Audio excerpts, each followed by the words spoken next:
Hello friends, कैसे हैं आप लोग। दोस्तों मेरा नाम है जेपी और दोस्तों आज 21 मार्च है दोस्तों। और आप सभी को पता है कि आज लेक्चर स्क्रीनिंग का एग्ज़ाम हुआ था दोस्तों। और इसमें मैंने दोस्तों मैथ्स और रीजनिंग के पोर्शन को मैं आपको पूरा हल करवाऊंगा। लेकिन आज मैं दोस्तों आपको सिर्फ रीजनिंग के पोर्शन को सॉल्व करवाऊंगा ताकि वीडियो ज़्यादा लंबी ना होने पाए, ठीक है। तो आज हम इस सेक्शन में दोस्तों रीजनिंग के जितने भी क्वेश्चन हैं उनका हम विस्तार से डिटेल में सॉल्यूशन देखने वाले हैं। कौन से क्वेश्चन को किस प्रकार से हल किया जाना था, कैसे इसका आंसर आएगा, ठीक है, विद सेटिस्फिकेशन, ठीक है। चलिए तो अभी शुरू करते हैं सेशन दोस्तों। मेरा नाम है जेपी और प्लीज़ अगर आपने मेरे चैनल को सब्सक्राइब किया हुआ है तो अच्छी बात है, अगर नहीं किया हुआ तो प्लीज़ उसे सब्सक्राइब जरूर कीजिए। तो देखते हैं दोस्तों पहला क्वेश्चन क्या है। पहला क्वेश्चन अगर हम देखते हैं यहाँ पे, तो पहला क्वेश्चन यहाँ पे रीजनिंग से आया हुआ दोस्तों, कोडिंग डिकोडिंग से। तो बड़ा इजी क्वेश्चन है। तो ये बोलता है कि किसी कूट भाषा में, ये दोस्तों डी सीरीज का है, ठीक है। तो क्वेश्चन आप लोग मैच कर लेना है ना। तो किसी कूट भाषा में 5 to 6 का अर्थ है आसमान नीला है, आसमान नीला है। 2 4 का अर्थ है नीला रंग। 4 3 6 का अर्थ है रंग आनंद है, ठीक है। तो हमें बताना है आनंद का कोड क्या है। तो आनंद का कोड इन तीनों में छुपा हुआ है दोस्तों।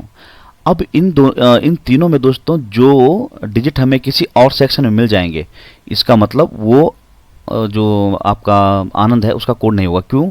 क्योंकि आनंद सिर्फ यही है और किसी भी ग्रुप में हमें देखने को नहीं मिल रहा है।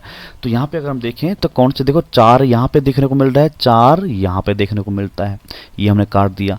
अब देखते हैं 3 या 6 में से कौन दिख, देखो 3 और 6 में से हमें देखो 6 दिख गया इधर, और 3 कहीं है, कहीं नहीं है। तो 6 यहाँ से ये कट गया, तो बचा क्या हमारा 3। तो 3 किसका कोड होगा मेरे प्यारे भाइयों? आनंद का कोड बन जाएगा। तो option number A is correct. अगर आपने ऑप्शन नंबर ए पे आपने टिक किया हुआ है तो ये आपका सही हो जाएगा। चलिए अगला क्वेश्चन देखो मेरे प्यारे दोस्तों। अगला क्वेश्चन देखो, मैथ्स का नहीं करेंगे दोस्तों हम, है ना। मैथ्स का मैं आपके लिए कल वीडियो बनाऊंगा, ठीक है। चलिए तो रीजनिंग का ये क्वेश्चन देखो, थोड़ा ट्विस्टी क्वेश्चन है। बोलता है कि पक्षियों के एक शिकारी ने, शिकारी से किसी ने पूछा तुम्हारे थैले में कितने पक्षी हैं। शिकारी ने उत्तर दिया 6 को छोड़कर सभी गौरैया हैं, और 6 को छोड़कर सभी कबूतर हैं, और 6 को छोड़कर सभी बतख हैं। शिकारी के थैले में एक्चुअल में टोटल कितने पक्षी हैं। टोटल क्या दोस्तों, हम ये भी बता सकते हैं कि गौरैया कितना है इसमें, कबूतर कितने हैं इसमें, ये सब हम पूरा हम बता सकते हैं इसको, है ना। चलिए तो इसको सॉल्व करते हैं। तो यहाँ देखिए दोस्तों, कहाँ गया क्वेश्चन, ये क्वेश्चन, एक मिनट, थोड़ा सा ये जूम करना पड़ेगा, है ना। तो ये क्वेश्चन है, आपने देख लिया होगा। तो यहाँ पे ऑप्शन के थ्रू हम करें अगर इनको, तो प्रत्येक ऑप्शन को रख के देखें हम अगर, तो कैसे होगा। जैसे माना बात, हम अगर 9 को रख के देखते हैं, ये ऑप्शन है, अगर हमारा लक अच्छा है तो 9 आंसर आ जाएगा, अगर थोड़ा सा मतलब ख़राब है तो 36 आ जाएगा, या फिर इनमें से कोई और होगा। तो देखते हैं 9 को रख के देखते हैं। देखो 9 का मैं ग्रुप बनाता हूँ। देखो 3 ग्रुप में ये बात कर रहा है, तो मैं 9 के 3 ग्रुप बनाता हूँ, 3 3 एंड 3, ठीक है। मैं इसको बोल देता हूँ गौरैया, ठीक है। इसको बोलता हूँ मैं कबूतर, इसको बोल देते हैं हम लोग कबूतर। इसको बोल देंगे दोस्तों हम लोग क्या, बतख, मतलब बतख। हम मान लेते हैं 3 गौरैया है, 3 बतख हैं, कबूतर हैं, 3 बतख हैं, ठीक है। अब यहाँ पे मैं अब इसके अकॉर्डिंग में बोलना चाहूँ, बोलूँ मैं क्या, 6 को छोड़कर बाकी सभी गौरैया हैं। देखो 3 + 3, 3 + 3 6, इस 6 को छोड़कर बाकी जो रिमेनिंग है वो क्या है, बतख है। बात समझ में आई? अच्छा, इसने ये बोला कि 6 को छोड़कर बाकी गौरैया हैं। तो 6 देखो, इन 3 और 3 6 को छोड़ दिए, बाकी क्या है, गौरैया है। आगे क्या, 6 को छोड़कर बाकी कबूतर हैं। तो 6 को छोड़कर, 6 कबूतर में देखो ये वाला 3 जुड़ जाएगा, तो कितना हो जाएगा 6। उन 6 को छोड़ देना, बाकी क्या है, कबूतर हैं। अब बोलते हैं 6 को छोड़कर बाकी क्या है, बतख हैं। देखो इन दोनों 3 और 3 6 को छोड़ देंगे तो बाकी क्या हो जाएंगे, बतख हो जाएंगे। तो कहने का मतलब क्या है, हमारा आंसर तो बिल्कुल ऑप्शन नंबर ए पे ही मिल गया दोस्तों, बड़ी जल्दी से, ठीक है।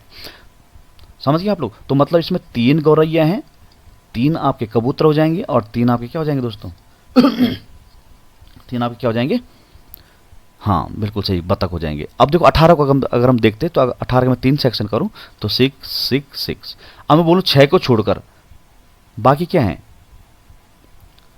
गौरैया हैं, तो भाई ये तो क्या 12 गौरैया बन जा रही है, तो 6 को छोड़ के तो 12 बन गई। ठीक है, अब मैं यहाँ 6 पकड़ूंगा तो 6, ये वाला 6 तो कुछ गौरैया भी आ गया ना इसमें, तो ये मैच नहीं हो पाएगा। इसी तरह ये भी नहीं हो पाएगा, ये भी नहीं हो पाएगा, तो ऑप्शन हमारा ए हमारा क्या हो जाएगा यहाँ पे करेक्ट हो जाएगा। ठीक है, तो इस क्वेश्चन का जो आंसर था दोस्तों वो है ए, 9। 9 इज करेक्ट आंसर। ठीक है, चलिए अगला देखते हैं। अगला क्वेश्चन देखो ये कहता है दिए गए 3 तत्वों में आपस में कोई संबंध हो सकता है। ये तत्व ए बी सी डी में दिए गए चित्रों में से किसी एक से निरूपित हो सकते हैं। ठीक है, आपको बताना है कि दिए गए तत्वों का समूह किस विकल्प द्वारा सबसे सटीक से निरूपित किया गया है। ठीक है देखो भाई, तत्व दिए गए हमारे पास अध्यापक, लेखक और पुरुष। देखो दोस्तों, एक कैटेगरी होती है, जैसे मैं बोलूं छात्र, जैसे मैं बोलूं, मैं आपको पहले समझा रहा हूं इसको ना, डिटेल सॉल्यूशन हमें सीखना है इनको। मैं छात्र बोलूं तो इस छात्र का मतलब क्या समझते हैं प्यारे भाइयों, इसमें हम समझते हैं बॉयज़ एंड गर्ल्स की बात करते हैं। लेकिन अगर मैं छात्र एवं छात्राओं की बात करूं, छात्र एवं मैं छात्राएं लिखूं, छात्राएं, तब ये छात्राएं अलग हो गई और छात्र अलग हो गए, मतलब ये मेल बने होंगे अभी और ये क्या बन गए, फीमेल बन गए। लेकिन जब मैंने छात्र कहा, जब मैंने क्या क्या छात्र कहा, तो ये एक कम्युनिटी को रिप्रेजेंट करता है जिसमें मेल एंड फीमेल दोनों ही उपस्थित होंगे। ठीक इसी तरह से अगर मैं देखूं तो अध्यापक की अगर मैं बात करूं तो अध्यापक मेल एंड फीमेल दोनों के आते हैं। लेकिन अगर मेल और फीमेल की मैं बात करूं, अगर अलग अलग मैं दर्शाऊं तो अध्यापक एवं अध्यापिका बोलूंगा। मैं क्या बोलूंगा दोस्तों, अध्यापक एवं अध्यापिका। ठीक है, इसी तरह लेखक की मैं बात करता हूं तो लेखक में मेल भी हो सकता है एंड फीमेल भी हो सकता है। लेकिन अगर मैं कैटेगराइज करूं इनको जेंडर के अकॉर्डिंग, तो इसमें क्या होगा, मैं क्या बोलूंगा, लेखक एवं लेखिका, है ना, मेल एंड फीमेल वैसे दर्शाऊंगा। तो कहने का अर्थ ये है दोस्तों कि ये दोनों लोग कंप्लीटली हम इसको मेल नहीं मान सकते और ना ही इस अध्यापक को टोटल मेल मान सकते हैं। ठीक है, मैं इसको मिटा रहा हूं एक बार। ठीक है, इतना आप समझ गए होंगे। ठीक है, तो कहने का क्या अर्थ है कि ये जो अध्यापक है और लेखक है, आप कंप्लीटली इसको मेल और फीमेल नहीं मान सकते। ठीक है, ना ही मेल ना ही फीमेल। तो अब हम क्या समझे इससे, देखो भाई, अध्यापक लेखक हो सकता है, लेखक अध्यापक हो सकता है, तो इनमें जो संबंध बन रहा है वो ऐसा बन रहा है, ये हम मान लेते हैं अध्यापक, अध्यापक, ठीक है, और ये मान लेते हैं हम लोग लेखक, लेखक। अब मैं यहां से अगर बाहर से सर्कल खींचूं अगर, तो इससे हम ये समझ में आ रहा है कि जो पुरुष हैं वो अध्यापक हैं और जो लेखक हैं वो भी क्या, सॉरी, जो अध्यापक हैं वो मेल हैं और जो ये लेखक हैं ये भी मेल हैं, मतलब पुरुष हैं। तो इसका मतलब हम अगर ये फीमेल होंगी तो भाई लेखिका या अध्यापक लिखा गया होगा, इसलिए ये सर्कल ऐसा नहीं बनेगा, इसमें ऐसा बनेगा, कैसा, ऐसा, ऐसा और ऐसा, तीनों इंटरलिंक्ड रहेंगे, मतलब ये है ना। तो ऑप्शन नंबर हमारा डी यहाँ पे क्या हो जाता है, करेक्ट हो जाता है। ठीक है चलिए अगला क्वेश्चन देखते हैं प्यारे दोस्तों। अगला क्वेश्चन, ये तो बड़ा इजी क्वेश्चन है, चलो मैथ्स का हम तब देखेंगे। और कोई क्वेश्चन है हमारा, ये तो नाव धारा से आ गया, ये मैथ्स का हो गया। नेक्स्ट पार्ट में देखते हैं हम लोग कौन सा क्वेश्चन आया हुआ है नेक्स्ट स्लाइड में। ये देखिए थोड़ा इसको जूम कर लेते ताकि आपको अच्छे से दिख सके क्वेश्चन। ठीक है, तो यहाँ पर देखो दोस्तों, ये आपका जो 114वां वाला क्वेश्चन है, 14 क्वेश्चन है, इसमें देखें अगर हम, तो यहाँ पे देखो बोलता है कि अगली आकृति क्या होगी। ठीक है, तो यहाँ पे देखो ये जो लाइन है यहाँ पर डॉट पड़ा हुआ है। ठीक है, अगले राउंड में क्या हो रहा है, अगले राउंड में ये चक्कर घुमा है ना, और यहाँ से डॉट यहाँ चला गया और एक इसने आगे एक बढ़ा दिया इसको। ठीक है, ये यहाँ से हटकर ये यहाँ चला गया और एक स्पेस और आगे भर दिया। अब दूसरे राउंड में क्या हो रहा है दोस्तों, यहाँ देखो ये वाला छोड़ देगा, देखना, अब ये ऐसा था ना, तो ये वाला छोड़ दिया, ये वाला छोड़ दिया तो ये यहाँ आ गया, मतलब ये छोड़ दिया, इधर खिसक गया और यहाँ से एक स्पेस ऊपर चला गया। अब क्या होगा, ये वाला प्लेस छोड़ देगा और यहाँ से भरना शुरू करेगा और यहाँ तक आएगा। ठीक है, देखो अब ये वाला छोड़ देगा, कितने ये 1 2 3 और एक बढ़ जाएगा 4, तो 1 2 3 4। अब अगले स्पेस में क्या हो, फिर पीछे को मुड़ेगा भाई, तो ये वाला स्पेस छोड़ देगा और यहाँ तक भरेगा, तो ये और ये 1 2 3 4 5, तो यहाँ पे ये वाला देखो 1 2 3 4 एंड 5, तो ऑप्शन नंबर यहाँ पे आपका क्या हो जाएगा, बी इज करेक्ट। ठीक है, चलिए अगला देखो, यहाँ पे जस्ट बगल में ही है 150, सॉरी 1 15 क्वेश्चन है, 115। इसमें क्या हो रहा है देखो। इसमें लुप्त संख्या को आपने तलाश करना है। देखो इसमें कोई भी लिंक लग सकता है, और ये दोस्तों इस तरह के क्वेश्चन होते हैं कि एक झटके में आपको आ गया तो आ गया, नहीं तो इसमें काफ़ी टाइम भी लग जाता है इन क्वेश्चनों में, ठीक है। ये तो अगर मैं यहाँ पे देखूँ तो इन 12 और 14 में 2 का अंतर है। यहाँ पे देखो इनमें 9 का अंतर हो जा रहा है, यहाँ पे फिर दिक्कत है। अगर यहाँ पे 2 का अंतर हो रहा होता, जैसे यहाँ 2 का अंतर हो रहा तो यहाँ पे 2 का अंतर होता, तो यहाँ पे मैं 2 भी अंतर मान लेता, तो ये तो गड़बड़ हो गया। ऐसा भी नहीं हो सकता। या फिर मैं देखूं इसका पहाड़ा में यहाँ तक पढ़ूं तो 14 छक्का 84 होता है मेरे ख्याल से। मल्टीप्लाई में अगर 6 से करूं इसको, 6 चौको 24, 6 कम 6 और 2 8, 14 छक्का 84 होता है। क्या 18 का पहाड़ा यहाँ तक जाता है? मतलब ही नहीं होता। तो ये भी क्या हो गया आपका, गलत हो गया ना गलत। तो कहने का मतलब ये वाला लॉजिक भी नहीं लग रहा है इसमें। तो क्या कोई लॉजिक लग रहा है क्या? कौन सा लॉजिक लग रहा है? अब मैंने इसका पहाड़ा तो पढ़ दिया, ये फिट नहीं हुआ, यहाँ तो फिट हुआ लेकिन यहाँ फिट नहीं हुआ। अब मैं इसका टेबल यहाँ पे पढ़ता हूँ। इसका मैं टेबल पढ़ा 12 7 84, बिल्कुल आया भाई। इसका मैंने क्या किया, 9 9 81 किया। और इसका मैंने टेबल पढ़ा 11 8 88। देखो 7 8 9, लेकिन अभी ये लॉजिक समझ में पूरा नहीं आया। लॉजिक क्या है देखो, 7 का मैं डबल करता हूं तो मैं 14 पाता हूं, 9 का डबल करता हूं तो 9 18 पाता हूं। तो फिर देखो लॉजिक समझ में आ रहा है ना आपको। 8 का मैं डबल करूं तो यहां पे क्या मिलेगा, 8 दूनी 16। ऑप्शन नंबर आपका ए आपका क्या हो जाएगा दोस्तों, करेक्ट हो जाएगा। ठीक है, क्या हो जाएगा यहाँ पे, करेक्ट हो जाएगा। ठीक है, तो 16 इसका क्वेश्चन। देखो भाई ये डी सीरीज का पेपर है ये, ठीक है। तो आप इन क्वेश्चंस का मिलान कर लीजिएगा, ठीक है। चलिए नेक्स्ट क्वेश्चन देखते हैं हम लोग। एनालॉजी से आया हुआ क्वेश्चन है। देखो एनालॉजी से बोलता है कि जिस प्रकार, बिल्कुल इजी है, आप सब जानते हैं इसको, सफलता, जिस प्रकार कोशिश सफलता से संबंधित है, उसी प्रकार खेल टेनिस से, स्वास्थ्य विटामिन से, पढ़ना ज्ञान से, चढ़ना पहाड़ से। तो पढ़ना क्या है, जब हम पढ़ेंगे तो क्या प्राप्त करेंगे, ज्ञान करेंगे। और जब हम कोशिश करेंगे तो सफलता मिलेगी, पढ़ाई करेंगे तो ज्ञान मिलेगा। तो ये वाला मैच हो रहा है। तो option number c is correct. ठीक है, चलिए अब इसको देखते हैं। ये देखो आपका रैंकिंग से आया हुआ है, ठीक है, कंपैरिजन है ना। वर्गीकरण भी आप इसको मान सकते हैं। अरे ज़्यादा हो गया, इसको हम करते हैं जरा। ये कहता है अगला क्वेश्चन कि मयूर, प्रणव, अशोक और सोहन 4 मित्र हैं। यह ज्ञात करने के लिए कि इनमें कौन सबसे धनी है, कथन 1 और 2 में दी गई सूचना में कौन सा या से कथन पर्याप्त है। मतलब ये पर्याप्त है कि ये पर्याप्त है कि दोनों पर्याप्त हैं कि क्या है ना। तो पहले हम कंडीशन नंबर 1 से बात करेंगे। जो आपके पास कथन 1 दिया है इसको हम सॉल्व करेंगे। हमें ये देखना है कि कौन से कथन से हमें ये पता लगता है कि सबसे बड़ा धनी व्यक्ति कौन सा है। ठीक है, तो बोलता है प्रणव। देखो दोस्तों इसको ग्रेटर या लेस में आपने क्या करना है, इसको ग्रेटर या लेस में क्या करना है आपने, इसको वो करना है, अरेंज करना है। ठीक है, तो प्रणव मयूर और प्रणव जो है मयूर और सोहन से अधिक धनी है। जो प्रणव है दोस्तों, प्रणव जो प्रणव है ये धनी है किससे ज्यादा, मयूर से, मयूर एंड किससे, सोहन से। लेकिन ये नहीं है पता दोस्तों हमको कि मयूर और सोहन में कौन ज्यादा धनी है। लेकिन हम ये पता है कि इन दोनों से धनी कौन है, प्रणव है।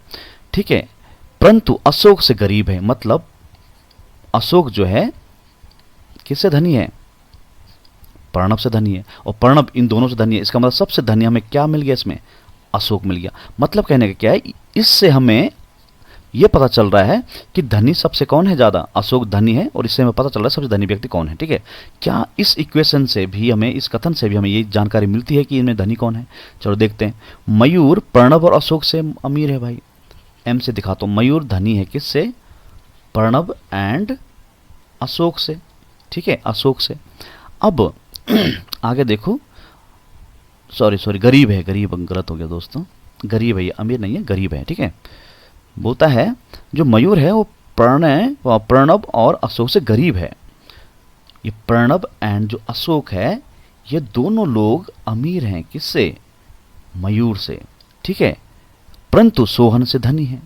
परंतु किस क्या है, ये जो मयूर है इन दोनों से तो गरीब है लेकिन किससे अमीर है, सोहन से, तो सोहन यहाँ पे आ जाएगा आपका। सोहन कहाँ पे आ जाएगा, यहाँ पे सोहन आ जाएगा आपका। तो यहाँ पे देखो भाई, ये तो पता लग गया कि यहाँ पे सबसे अमीर कौन है, पी और ए है। पी और ए मतलब प्रणब और अशोक अमीर है, लेकिन हमें एक व्यक्ति के बारे में बताना है कि एक व्यक्ति वो कौन है जो सबसे अमीर है।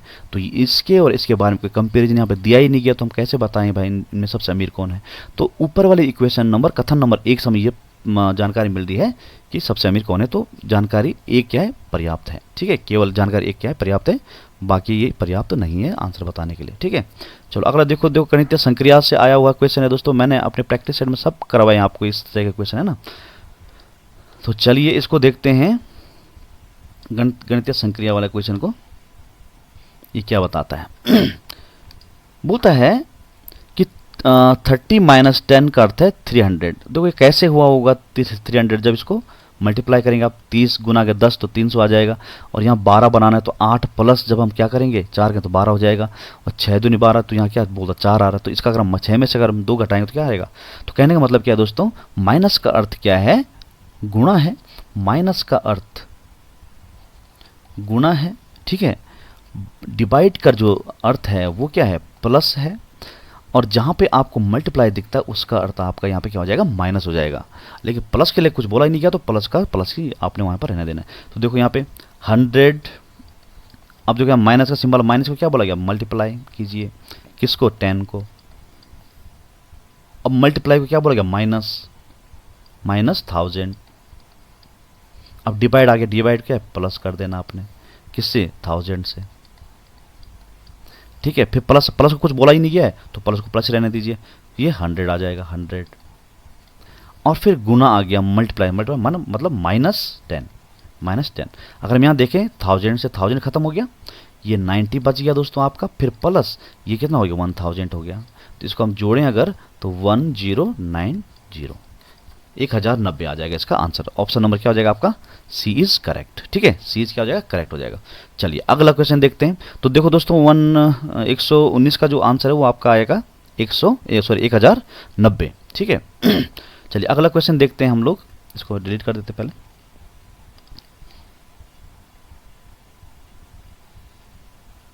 अगला देखो ये वाला, ये ब्लड रिलेशन से आया हुआ दोस्तों। ब्लड रिलेशन मैंने आपको पढ़ाया हुआ था। ठीक है, तो देख लीजिए आप जरा इस क्वेश्चन को कैसे किया जाए।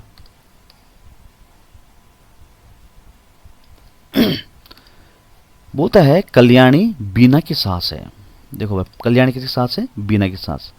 कल्याणी सास है, कल्याणी जैसा बोला गया सीधा लिखते जाओ आप, है ना। कल्याणी सास है किसकी, बीना की। अब बीना की सास कैसे बनेगी प्यारे भाई, बीना की सास तभी बनेगी जब बीना का विवाह इस क्या हुआ, इसके लड़के से हुआ होगा, तभी तो सास बनेगी।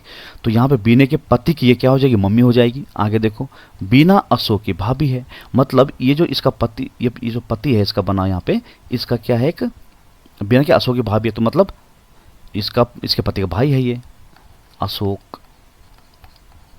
अशोक यहाँ बन गया। अब धीरज सुदीप का पिता है। अब धीरज यहाँ कहीं है ही नहीं, तो अभी इसको मत लगाओ, जिसका संबंध इनसे जुड़ा होगा उन्हीं को लगाना हमने।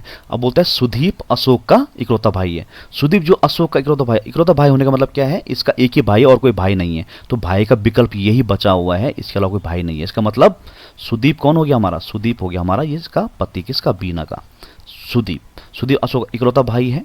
अब पीछे आ जाओ इस पे, धीरज सुदीप का पिता है। देखो सुदीप की माँ कौन है, कल्याणी है, तो इसका जो पति होगा वो कौन हो जाएगा, सुदीप का पिता हो जाएगा। उसका नाम क्या है, धीरज। उसका नाम क्या है दोस्तों, धीरज दे रखा है।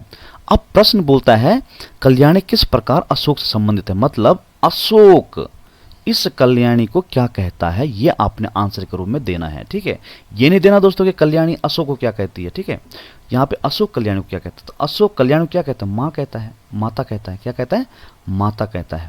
लेकिन अगर मैं बोलता कि अगर आप ऐसे बोलते कि कल्याणी का अशोक क्या लगता, तो क्या लगता है, कल्याणी का अशोक क्या लगता है, बेटा लगता है, तो बेटे में विकल्प ही नहीं था वैसे, है ना। चलिए अच्छा है चलिए अगला क्वेश्चन देख, अच्छा इसका आंसर क्या हो गया दोस्तों, माता हो जाएगी। ठीक है, अशोक की क्या है, ये माँ है। चलिए अगला क्वेश्चन देखो, अगला क्वेश्चन देखो, रीजनिंग का डायरेक्शन से आया हुआ है, देखो बड़ा इजी है। ये क्या कहता है कि एक व्यक्ति पश्चिम की ओर वाहन चला रहा है। पश्चिम का है दोस्तों, इस साइड है। ठीक है, और उसे दिशाओं के किस अनुक्रम का अनुसरण करना चाहिए ताकि वह दक्षिण की ओर वाहन चलाने लगे। तो हमें ऑप्शन से चलना है, ठीक है। इस ऑप्शन को चेक करना, फिर इसको चेक करना, इसको चेक करना, फिर इसको चेक करना है, जिसमें ऐसा होगा कि वो साउथ की तरफ उसका फेसिंग हो जाए लास्ट में, तो वही आपका आंसर हो जाएगा, ठीक है। तो देखो भाई, पहले हम बाएं मुड़ाएंगे इसको, बाएं, तो इसका लेफ्ट हैंड कहाँ है, इधर को मुड़ा, बाएं हो गया। उसके बाद दाएं मुड़ा, दाएं कहाँ हो जाएगा, यहाँ हो जाएगा इसका। और फिर दाएं मुड़ाएंगे, दाएं मुड़ाएंगे, दाएं कहाँ है इसका, ऊपर, ऊपर है दोस्तों, नीचे लेफ्ट है, ठीक है। ये दायां, तो ये तो नॉर्थ चला गया, ये हमको चाहिए ही नहीं था, ये तो हमें चाहिए, तो ये पहला ऑप्शन क्या हो जाएगा, गलत हो जाएगा। अब चलते हैं दूसरे ऑप्शन की तरफ, इसकी तरफ। ये पश्चिम की तरफ जा रहा था, दाएं मुड़ा, दाएं कहाँ है, ऊपर है इसका भाई, राइट ऊपर है। फिर दाएं मुड़ा, इधर गया, फिर बाएं मुड़ा, ऊपर, फिर नॉर्थ जा रहा है, तो ये भी रॉन्ग हो जाएगा, ये वाला विकल्प भी हमारा सही नहीं है, ठीक है। अब इसमें आते हैं, जा कहाँ रहा है, पश्चिम में जा रहा है, तो बाएं मुड़ा, तो बाएं किधर है इसका, नीचे के ऊपर है, बताइए, बिल्कुल सही, नीचे बायां है। फिर बाएं मुड़ा, तो बाएं कहाँ हो जाएगा इसका, इधर हो जाएगा। फिर बाएं मुड़ा, ऊपर हो जाएगा, तो ये फिर से नॉर्थ जा रहा है, तो ये भी गलत हो जाएगा। तो क्या बताओ, ऑप्शन नंबर डी को चेक करने की आवश्यकता है, नहीं है, तो ये इसका मतलब ये आंसर आपका हो जाए। चलो कर लेते हैं। ये देखो, दाएं जाता है, दाएं किधर है इसका, ऊपर है। फिर दाएं जाता है इधर, फिर दाएं जाता है नीचे, आ गया साउथ, बस। तो ये तो हमें बताना था, दक्षिण की ओर जाएगा, तो ऑप्शन नंबर डी आपका क्या हो जाएगा दोस्तों, इसमें करेक्ट हो जाएगा, ठीक है। चलिए अगला क्वेश्चन, अगला क्वेश्चन देखते हैं हम रीजनिंग का। ये आया हुआ दोस्तों 127, बोलता है मेरी घड़ी मंगलवार दोपहर 1 बजे 1 मिनट धीमी और बृहस्पतिवार दोपहर 1 बजे 2 मिनट तेज थी। घड़ी ने सही समय दिखाया था, घड़ी ने सही समय कब दिखाया था, क्या ना। तो बीच में देखो वेडनेसडे आ रहा है, ठीक है। वो बोलता है कि प्रातः 1 बजे बुधवार को, प्रातः 5 बजे बुधवार को, अपराह्न 1 बजे बुधवार को, अपराह्न 5 बजे बुधवार को। देखो दोस्तों, इसमें आपने एक बात हमेशा ध्यान रखनी है, जब घड़ी धीमी या तेज चलती है कोई भी, तो उसमें हमेशा ध्यान रखना आपने कि अब घड़ी प्रत्येक 12 घंटे में अपने समय को दोहराती है, अपने समय को दोहराती है। बात समझ आई, मतलब सही समय पे आपको टाइम बताती है। तो कहने का तात्पर्य यह है कि 1 बजे के बाद 12 घंटे आपने आगे चलना है।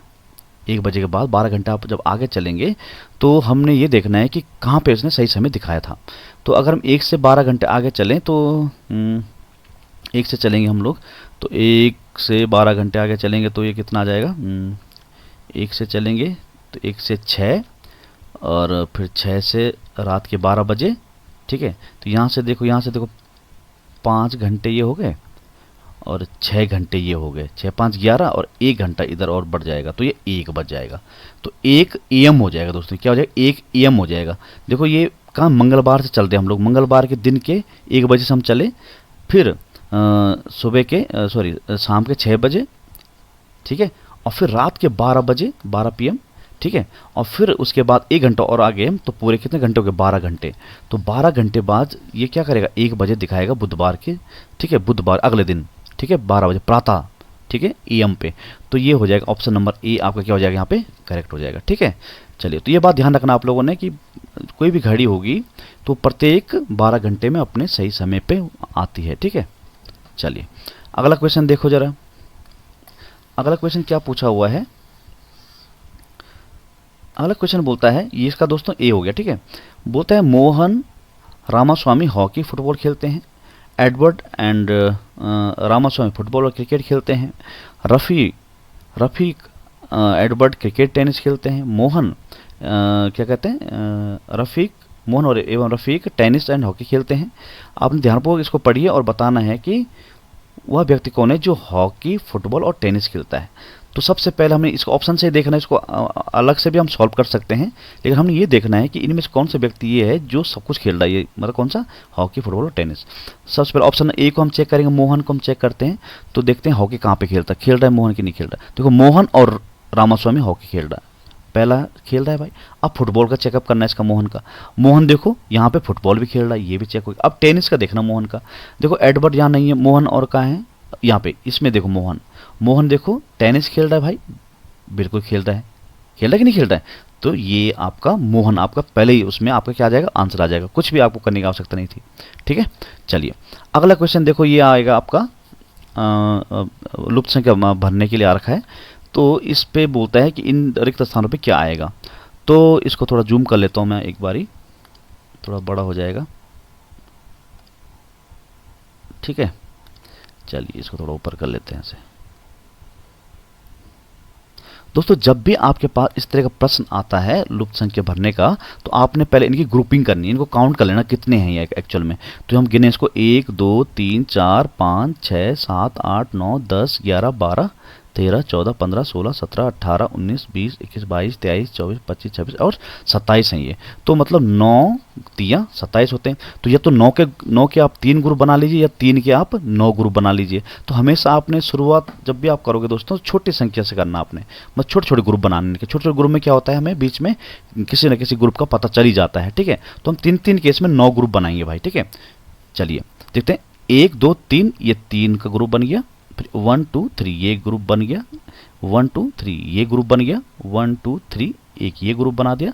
1 2 3 एक ये हो गया। 1 2 3 एक ये हो गया। 1 2 3 एक ये हो गया भाई।